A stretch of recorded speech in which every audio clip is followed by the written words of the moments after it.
Hi, my name is Ken. I'm from Pittsburgh, Pennsylvania. I'll turn 60 years old in January. So I'll start by saying I had never heard of ayahuasca until about a year ago. My daughter Amanda came to the Miyakaya last year in 2022. When she had told me she was going to Peru to do ayahuasca, at first I literally had no idea what she was talking about, since, like I said, I had never heard of ayahuasca. But she told me what she was doing, and I was surprisingly supportive, actually very supportive, even though I didn't know the gist of it. When she came back from Peru last year, she clearly was changed, much for the better. And she came to Pittsburgh to have dinner with me, and she spoke with me for 2 or 3 hours about her experience and how it affected her and how important she thought it was to share it with me, and how our lineage, our family would be affected by her experience. And for 2 or 3 hours I listened, and looking back on it, I kind of nodded and shook my head and was supportive, but I really didn't get it to the degree that I get it now. I had never been through any kind of experience like Amanda had been through, so there was really no way I could get it. But as synchronicity would happen, one thing led to another, and I had the opportunity to do toad medicine in Pittsburgh about 6 months ago. I would have never sat for a Bufo ceremony had it not been for Amanda coming here. It just was something that I wouldn't have even considered, and I was nervous about it. I didn't know that much about it, but because of what had happened to Amanda, I at least wanted to experience something similar so that maybe I could understand Amanda's story and what's happened in her life better.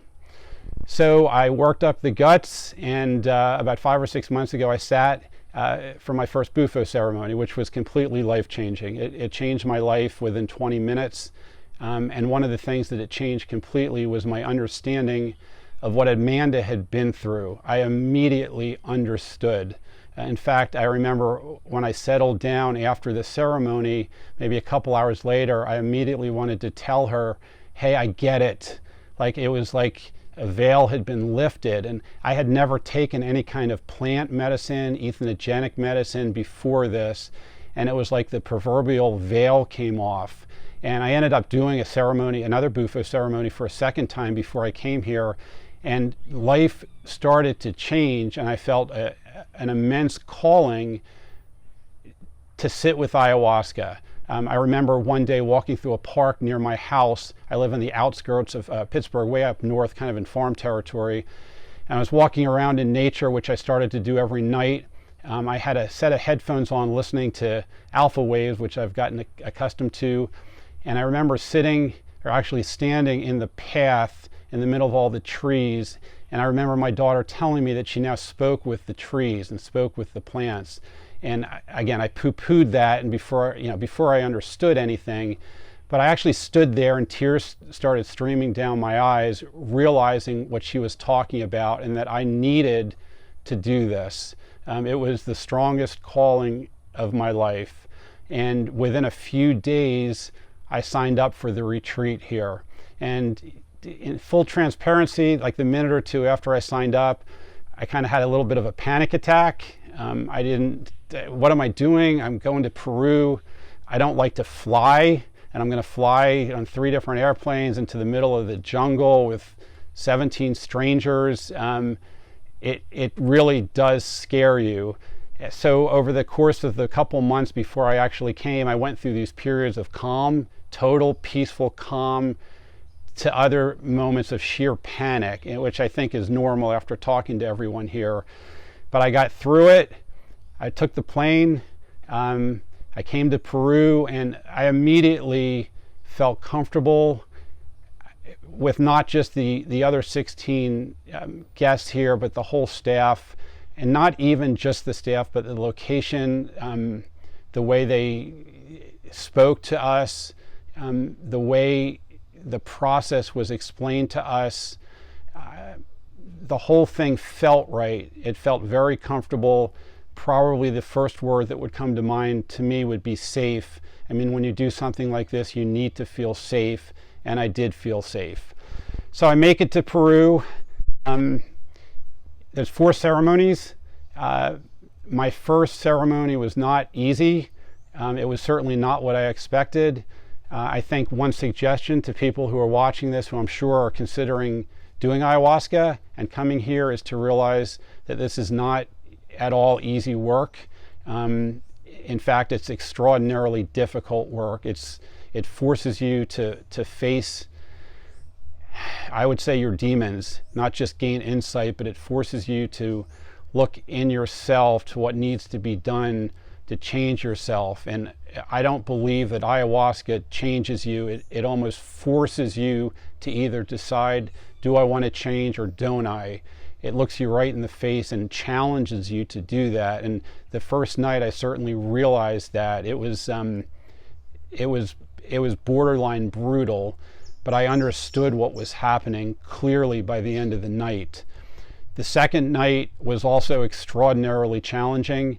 It was probably, bluntly, the hardest night that I've ever spent in my life. I went through 6 hours of hell, and getting through it, and I don't think it's important for this video what the details were, but I really wouldn't wish it on my worst enemy.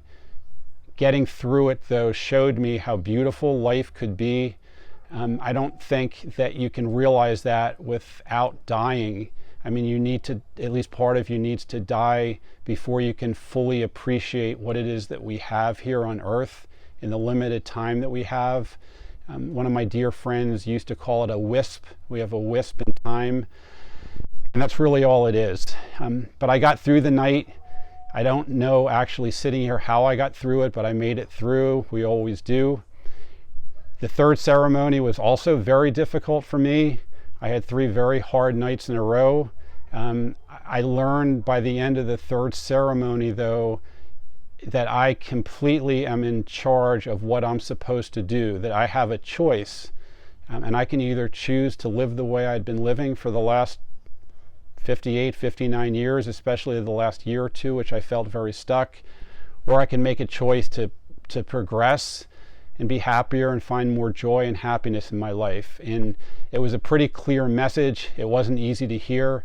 And for those who have never done ayahuasca, it's almost impossible to describe how you hear the message. For me, while there were visuals and everyone wants to know about the visuals, they were almost irrelevant to the process, but there was such a clear understanding of what I needed to do.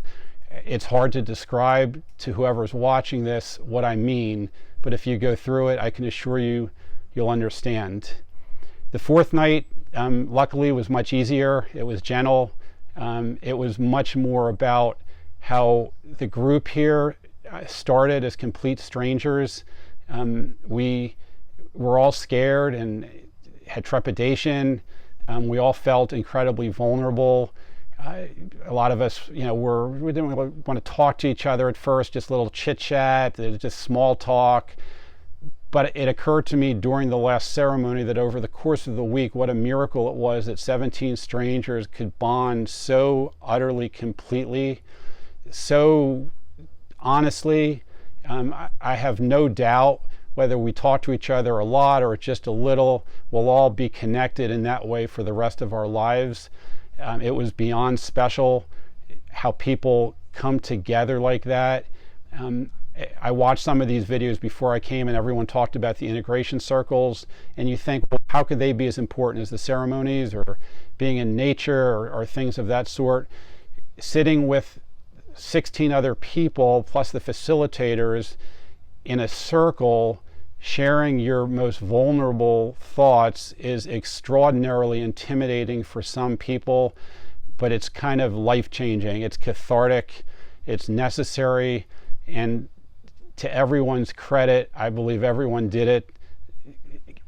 They opened their heart as much as humanly possible, which they may have never done before in their whole life.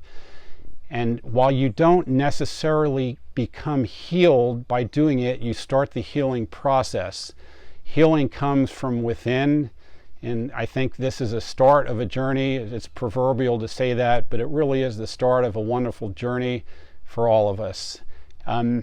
There's a quote that I just thought of that a friend had told me about, that I knew about. I'm a huge Dave Matthews fan, but she had said this was me, a few weeks ago, and it's a song where the line says, you go in your way, or you go in this way. And it doesn't say in the jungle in the song, it just says you go in this way and find your own way out. And I can assure you that this will force you to find your own way out with the help of ayahuasca, with the help of the facilitators, but especially with the help of the other 16 people who come with you. I couldn't recommend this enough for people that are called to do it. The people that have been thinking about it, I can probably tell you, you are being called. And while it's going to be scary and challenging, it's, for me at least, been the most rewarding week of my life. Thank you.